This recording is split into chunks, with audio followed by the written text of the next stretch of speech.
This is the second blitz game between Nodirbek Abdusattorov and Hikaru Nakamura from the USA versus Uzbekistan match. In the first game, Nodirbek Abdusattorov beat Hikaru in 22 moves. It was a complete crush. Now, Hikaru has the white pieces and he will try to take revenge. Let's see how he manages to fare a handshake and opens the game with c4. The English opening, we have e6. And Hikaru pauses, plays his knight to c3, d5, d4. The queen's gambit declined and c6. And there's a smile on Hikaru and Nodirbek's face because this is exactly the opening that Sindarov played against Hikaru in the candidates and beat him. So maybe it was like, Hikaru was like, okay, Nodirbek, you too want to play the same stuff. Knight to f6. And now queen c2 played. And g6. In order to bring the bishop to f5. And you can see Hikaru just trying to recollect his preparation there. He plays pawn to h3. The bishop comes out. And the queen comes to d2.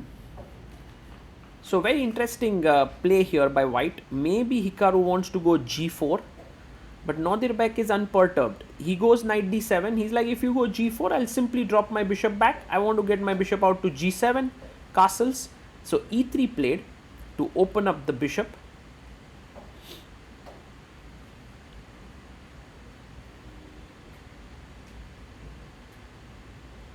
And now we have pawn to h5. Just grabbing some space.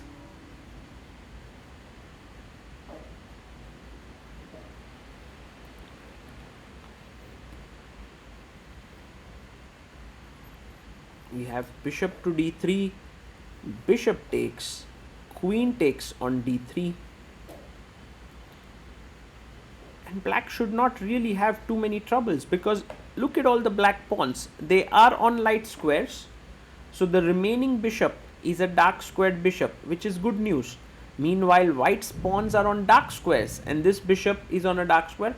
Although I would call it a very active bishop. It's very well placed on f4. Now it's time for Nodirbek to come up with a new plan. I think he's just thinking whether he should go bishop e7 or bishop g7. I mean, logically, when you have played g6, you want to put your bishop on g7. But then there's this move bishop d6, stopping black from castling. Although it may not be a big deal because if you play bishop d6, I can go back, trade, king takes and put my king on g7.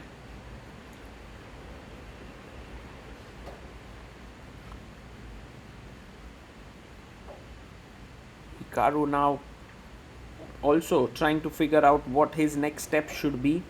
There is a possibility to long castle here. There is a possibility to bring the knight to f3 or to e2. He brings knight e2, castles.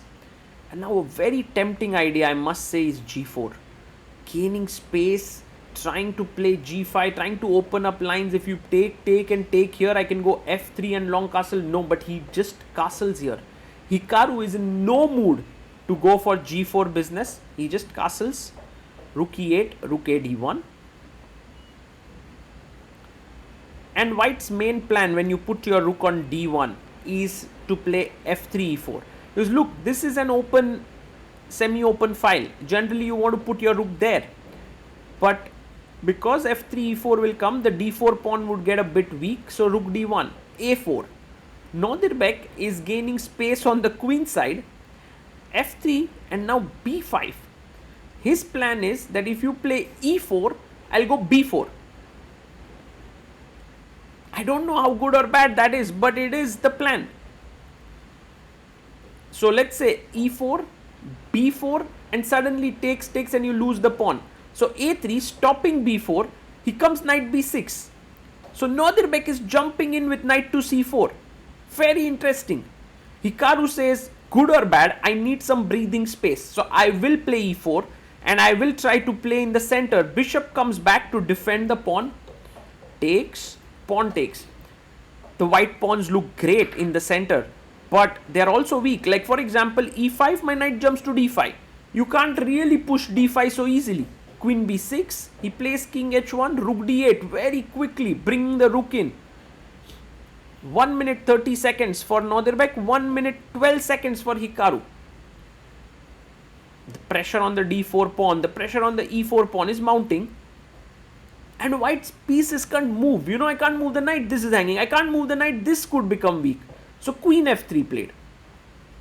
And now, here comes a very nice move that you must think about. c5.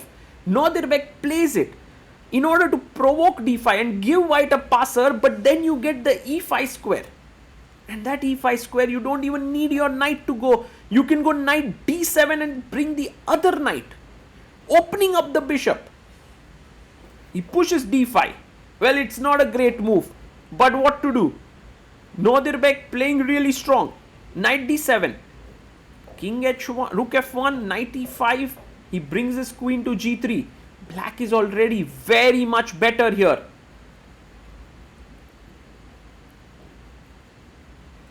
b4. Well, the pawn is hanging, but he's seen queen b5 is coming in. He takes. Queen takes. Attacking the b2 pawn. Hikaru has 35 seconds. Nodirbek 1 minute 16 seconds. Knight to f4. Well, he's looking at these squares, but the b2 pawn is a free piece, a free pawn to take. Takes it. Takes. Queen takes. And now the knight on c3. Look at this. X-ray.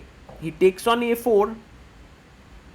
And it seems like white is doing fine because has nice structure, pawns, but the problem is, of course, the c pawn. He brings his queen back to e1, defending here. Now knight c4, incredibly strong piece. The knight on c3 is hanging. I mean, this is over. Knight e2, just knight e3, fork. Oh, misses it. He misses the fork. That's surprising. He played the entire game so well and then misses this move. And now Hikaru goes rook b1, queen c4. He's shaking his head there, rook f4. And he gives up the pawn, takes. Rook takes e4. It looks like black should be better, but he brings rook e8. Now very important to take with the queen. Don't take with the rook, because a check here would be trouble. And Nodirbek even thinks here he has a lot of time. 52 seconds, he takes with the rook, blunders. And Hikaru is like, what? What the hell is happening? Just check. Bishop f8, queen h6, game over. There's not even a piece that can defend it. I mean, you can take the knight, but it's a checkmate on f8. And look at that.